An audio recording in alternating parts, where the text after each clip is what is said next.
tomorrow. Okay. So. Tomorrow, the sun comes out. We'll do something special for you tomorrow, yeah. Okay, awesome. Yeah. So now what is that called? I'd rather do it tomorrow. Yeah? Yeah. Okay, perfect. Because it'll be distracting to cameras. Okay. Oh, you don't want to film this at all? Okay, that's fine. Okay. What is the instrument called? This guy here, this is called ek tar. Ek in Hindu is one, tar is string. I tell people, many strings, never in tune. One string. Sometimes I get lucky. How long? Now I saw in the film you seem to be playing it for quite some time over the years. When did you start? When did you pick it up? I think Owsley gave me my first ek tar back in the Prankster days. And I've gone through about 70 of them. Man. This is traditional, though. I have a big one at home with a giant gourd. People say, "You're out of your gourd." I say, "Hey, I got one in the other room." It's spectacular. And it's usually a goat or some kind of leather. And a little twister guy like you see on the sitars and sarots. Very similar. Ek Hindu is one, tar is string. Cool. Sometimes I get lucky. Now talking about the prankster days, I mean, first I gotta ask you, getting a hold of the footage, what did you have to go through to get all the great footage of him and the prankster stuff, era stuff? Of just the prankster stuff Of or just everything? just the prankster stuff and I guess everything else too with the prankster stuff. Well, Ken Kesey's son, Zane Kesey, was really wonderful to us and gave us, some great footage that people haven't seen, and Zane loves Wavy, and so we got lucky. We got lucky because Zane was so nice to us. Now during those days, I have to ask you, what was it like to wake up and see, Jack Cassidy at the wheel? It would be Neal. Neal Cassidy. Jack Cassidy is the guy with the musical eyebrows yes. that plays with Yorba Kalkanen. In fact, I just saw him a couple days ago. He exists. Neal, however, has been reincarnated as a tortoise in the San Diego Zoo. I mean, now you had read On the Road before you hooked up with him, right?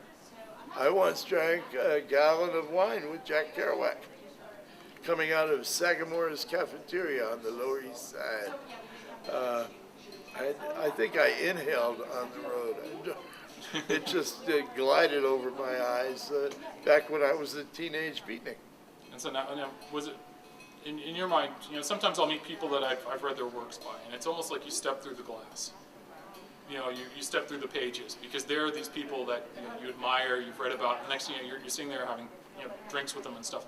What was it like for you to connect with these guys? To get jiggy with Jack? Then I was too young to it was just cool. With Neal, it was such a thrill for me to ride shotgun with Neal, because Neal would be doing 10 things at once and nothing twice. I mean, he'd be rolling a J and feeling an orange and carrying on 3 different conversations and making a fast left turn and double clutching all at the same time. Unfortunately, the road from Pranksterville was littered with the corpses of people that tried to emulate Neal. There's only one Neal. And as Thelonious Monk once told me, everyone is a genius just being themselves. And you don't need to be Neal. You hear that, kids? You don't need to be Neal. So he was good as the pre-Keith Richards, I would gather? Slow down. Well, Keith, can have his blood changed every 5 years. He could afford it, but Neal would. He demised, I believe, counting railroad ties in Southern California.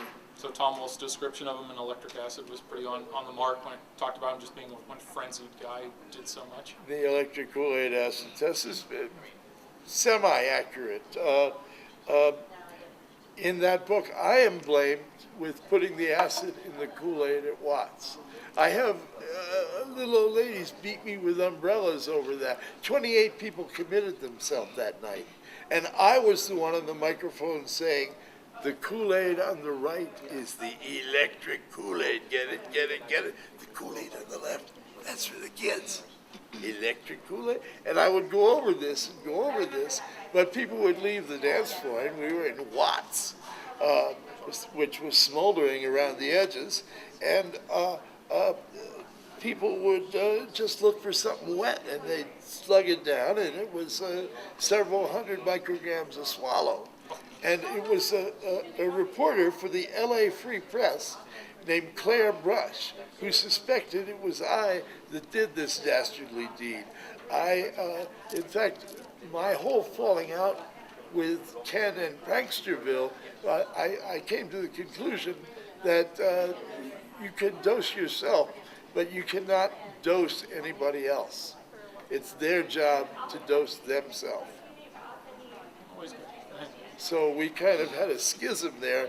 And what the hog farm would do in our open celebrations is we would set up a palette for consciousness expansion. Like we'd have hundreds of people painting a painting, or we had glue guns and we could make these plastic inflatables. We had these giant geodesic domes and microphones and projectors, and everybody would be the star of the movie. But they would bring their own heads to our scene. We would not do that for them. No, I mean, it's more of a ritual thing versus you just see kids who want to take it and go goofing around at the mall kind of thing. I mean, you guys wouldn't go. Well, I don't encourage that, But I mean, especially in this day and age. I say keep it organic, and less is best. now, I have to ask you, you've worked on this project for 10 years, and you've known him for longer. How do you maintain it? Having done a couple documentaries where, I would pretty much sit there half the time trying to plot the demise of my subject. How do you keep a happy relationship going over that long of a period of time, both professionally and friendship-wise? How do I keep a happy relationship with Wavy? With Wavy and his I'm wife? on the West Coast. No, Well, we love each other. yeah, lots. I think, It's- I mean, I don't know, just to be respectful about their space, and at the same time, they gave me incredible access into their lives, which was difficult at times, but, they were so giving with the access. And I think also over a period of time, Wavy and Jahanara and the family got to know me and Yeah. trust me, and Talk about the stuff that you took out of the closet in Los LA. Angeles. Yeah, I think he asked you that earlier. It would be good to go there. 'Cause the it's- footage, yeah, okay. The footage at the end. Well, anyway, we've had a happy relationship. Two stitches here. There you have They it. still like me. We love you. The footage at the end that you saw, the journey to the east, we call it, from England to Nepal. This was footage that I had heard about the storage space over the years, and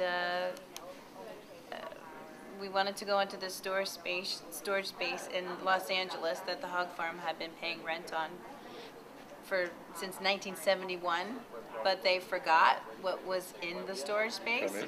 But they were being responsible as they are and paying the rent on this temperature-controlled space, and I certainly wanted to know what was in this space. So they still decide everything. The hog farm commune is still together, and they still decide everything as a group. So I wrote a letter, and the letter went around to the family, and after maybe 6 or 8 months, they said, okay, she can go in there, which is a benefit of filming the hog farm for so long, because they got to know me.